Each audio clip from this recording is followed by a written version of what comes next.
शैतानिर्रजीम बिस्मिल्लाहिर्रहमानिर्रहीम इन्ना नहनु नज़्ज़लना ज़िक्रा व इन्ना लहु लहाफ़िज़ून सदक़ल्लाहुल अज़ीम। क़ाला नबी सल्लल्लाहु अलैहि वसल्लम खैरुकुम मन तअल्लमल क़ुरआन व अल्लमहु कमा क़ाला अलैहिस्सलातु वस्सलाम। काबिल एहतराम असातिज़े किराम और तलबे अज़ीज़, सबसे पहले तो मैं इस पर अल्लाह का शुक्र अदा करता हूँ कि अल्लाह ताला ने मुझे इस इदारे में चश्मा इम्तिहान के मौके पर हाज़िरी की तौफ़ीक़ अता फ़रमाई और फिर आपसे मुखातब होने का मौका भी अता फ़रमाया। फिर दूसरे नंबर पर मुबारकबाद के लायक आप हज़रात हैं और आपके असातिज़ा किराम हैं। यहाँ का हर वो फ़र्द है जो इस इदारे में खिदमत अंजाम दे रहा है, चूँकि इस इदारे का वजूद कुरान से है, इस इदारे की शनाख्त कुरान से है। जितने तलबा यहाँ पर आए हैं ये कुरान की उन्वान पर, कुरान की निस्बत पर आए हैं, और जितने असातिज़ा यहाँ पर आए हुए हैं और मशगूल हैं वो कुरान की खिदमत में मशगूल हैं। और कुरान की खिदमत के लिए किसी का कबूल हो जाना और उसमें लग जाना ये अल्लाह के खुसूसी इनामात में से है। हदीस पाक में आता है अल्लाह के ख़ास लोग कौन हैं? अहलुल कुरान। अल्लाह के ख़ास लोग वो कुरान वाले लोग हैं जिनका 24 घंटे का मशगला कुरान को पढ़ना और पढ़ाना हो। ये अल्लाह के ख़ास तरीन लोगों में से है। अल्लाह ने हमें उस जमात में शामिल फरमा दिया। अल्लाह में इसकी कदरदानी की तौफ़ीक़ अता फरमाए।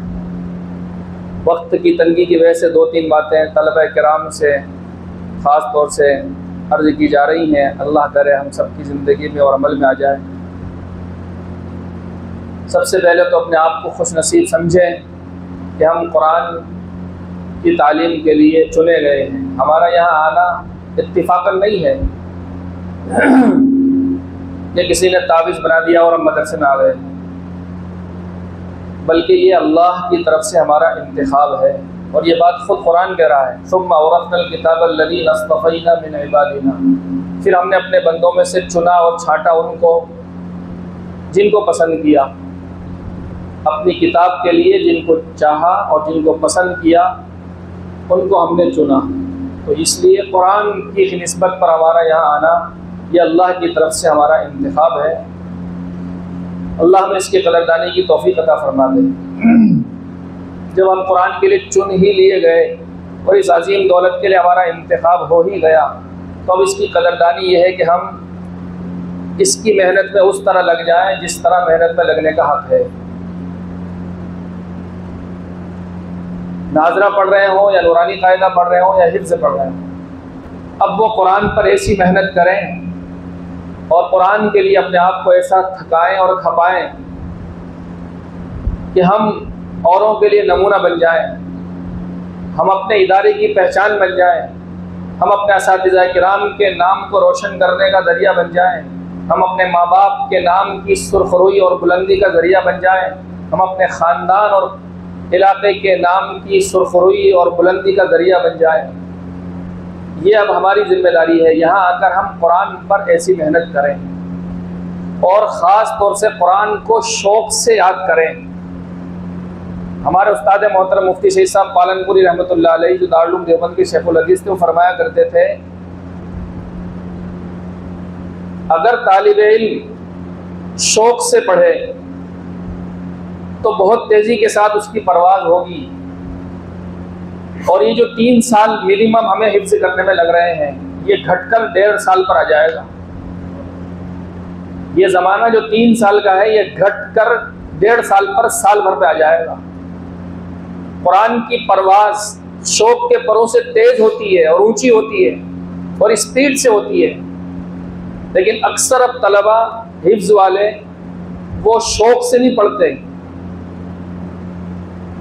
वो इसलिए पढ़ रहे हैं कि उनके वालिदैन ने उन्हें यहाँ भेज दिया, वो इसलिए पढ़ रहे हैं कि उस्ताद उन पर मुसल्लत है, इसलिए वो पढ़ रहे हैं। जैसे उस्ताद का खौफ हटा अब हाथ नहीं लगाते, इसलिए जुमे के दिन शायद ही कोई तालिब इल्म जो कुरान को हाथ लगाता हो, क्योंकि उस्ताद का खौफ नहीं। अब मगरिब से शुरू करेंगे, छुट्टी में जाने के बाद हाथ नहीं लगाते। इसलिए इसमें 3 साल लगते हैं, 4 साल लगते हैं, 5 साल लगते हैं। वरना शौक के परों से अगर हिफ्ज किया जाए तो ये बहुत आसानी से 1 साल में भी हिफ्ज हो जाता है और 1 महीने में भी हो जाता है। हजरत मौलाना कासिम नानोती रहमतुल्लाह अलैह हज के लिए तशरीफ ले गए। पानी के जहाज से सफ़र हुआ करता था, 6-6 महीने लगते थे। रमज़ान का महीना आ गया, बहुत बड़ी तादाद उलमा की और बड़े लोगों की मौजूद है, लेकिन हाफिज़ कोई नहीं है। अब रमज़ान बगैर तरावी के, बगैर कुरान के गुजर जाए, ये गवारा नहीं था। तो हजरत ने तय किया कि अब मुझे खुद ही कुरान को हिफ्ज़ करना है। रोज़ाना 1 पारा दिन में हिफ्ज़ करते और तरावी में सुनाते। इधर रमज़ान पूरे हुए, इधर 30 पारे पूरे हो। बड़ी उम्र में 1 ही महीने में कुरान। पीर जुल्फ़िकार साहब हैं पड़ोस के पाकिस्तान के, उन्होंने अपने बेटे का वाक़या लिखा है। मेरा बेटा हिफ्ज़ कर रहा था, उसका 1 पारा बाकी रह गया, 3 पारे बाकी रह गए। मैंने उससे कहा, बेटा अगर आपका कुरान पूरा हो जाता है इस तारीख तक तो हम आपके लिए खाने काबा में बैठकर हजर अस्वद के सामने मकाम इब्राहिम पर दुआ करेंगे। अब शौक शामिल हो गया। पहले 1 सफ़ा सुनाता था, 1.5 सफ़ा, 2 सफ़े सुनाता था। अब उम्रे का और बैतुल्लाह में दुआ का शौक शामिल हो गया। तो फरमाते हैं कि उसने स्पीड के साथ सुनाना शुरू किया, यहाँ तक कि 1 पारा रह गया। हम हरम पहुँच गए, 1 पारा बाकी है और हरम मक्का मुकर्रमा में पहुँच चुके।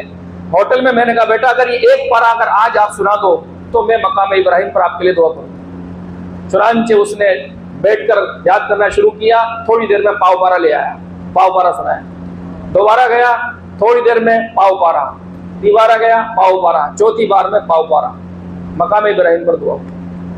यह है शौक। शौक के परों से कुरान बहुत स्पीड के साथ जल्दी याद हो सकता है।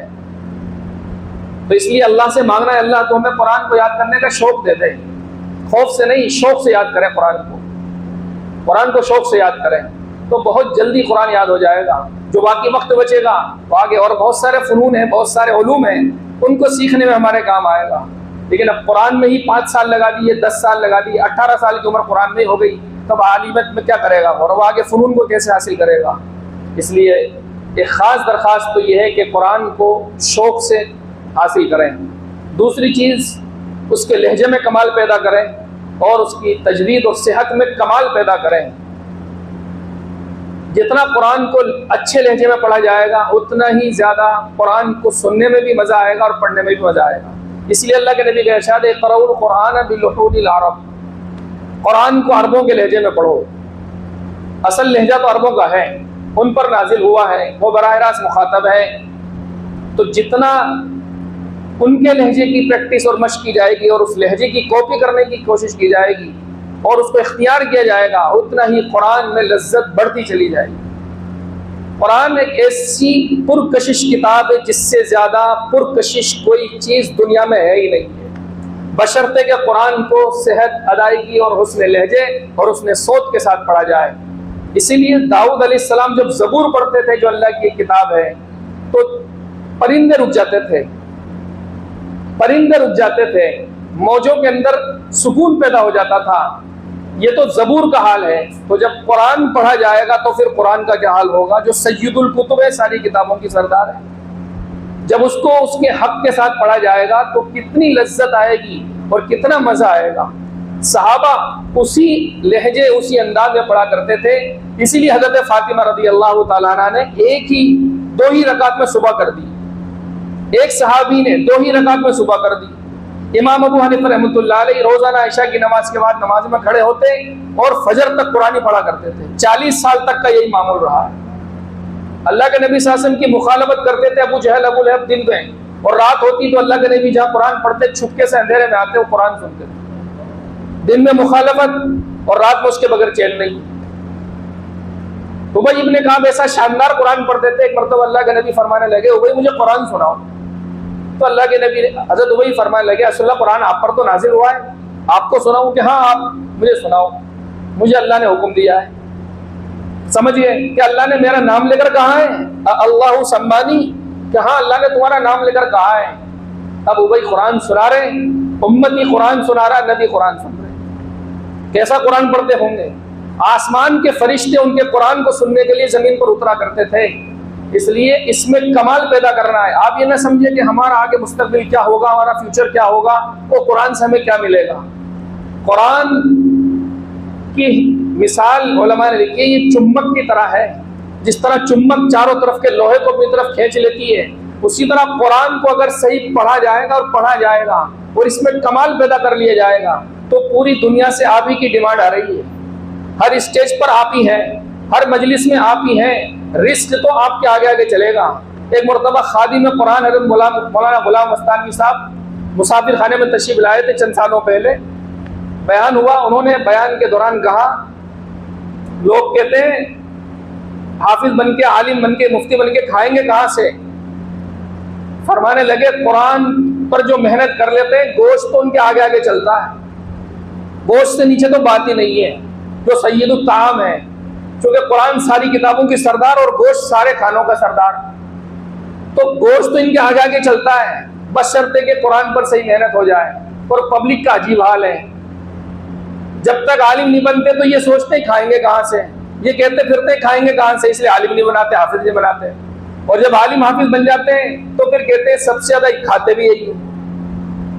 कुल मिला के मौलवियों और हाफिजों को ताने के बगैर रास्ता नहीं है। पढ़े जब भी ताना और पढ़ाएं जब भी ताना। बहरहाल ये हमारे नबियों की सौगात है, हम कुछ नसीब है कि नबियों के ताने हमें मिल रहे हैं, इनसे घबराना नहीं चाहिए। लेकिन बहरहाल कुरान पर आप दिल जमी के साथ, अजमत के साथ, पूरे यकीन और एतमाद के साथ मेहनत कीजिए कि अल्लाह इसकी बरकत से मेरे दुनिया आखिरत के सारे मसले हल करेंगे इंशाअल्लाह। अल्लाह ताला हम सबको अमल की तौफीक अता फरमाए। व आखिर दावाना।